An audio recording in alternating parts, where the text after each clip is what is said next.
समय अनंत है और सृष्टि बार बार जन्म लेती है।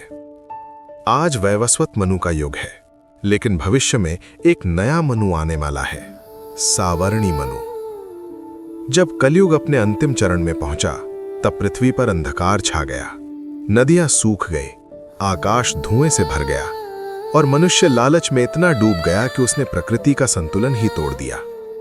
ऋषियों ने ध्यान में देखा, महाप्रलय आने वाला है। देवताओं की सभा हुई। प्रश्न था, नई सृष्टि का मार्गदर्शन कौन करेगा? तब विष्णु ने कहा, एक आत्मा तैयार है, सावर्णी। सावर्णी कोई राजा नहीं थे, वे एक साधारण तपस्वी थे जो पर्वतों में ध्यान करते थे।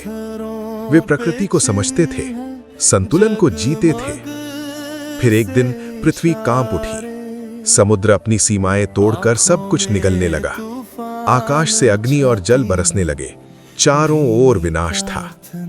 तभी सावर्णी को एक दिव्य संदेश मिला, एक नौका बनाओ और केवल उन्हें साथ लो जो सत्य में विश्वास रखते हैं। उन्होंने एक नौका बनाई जो केवल लकड़ी की नहीं बल्कि श्रद्धा और ज्ञान से बनी थी। बहुत लोग आए, पर केवल वही चढ़ सके जिन्होंने अपने भीतर के अहंकार को छोड़ दिया। धीरे धीरे पूरा संसार जल में डूब गया और समय जैसे थम गया। फिर एक दिन जल शांत होने लगा। नौका एक नई भूमि पर आकर ठहर गई। वहां की हवा शुद्ध थी, आकाश निर्मल था और सब कुछ नया लग रहा था। सावर्णी ने कहा, ये नई सृष्टि है, यहां वही रहेगा जो संतुलन में रहेगा।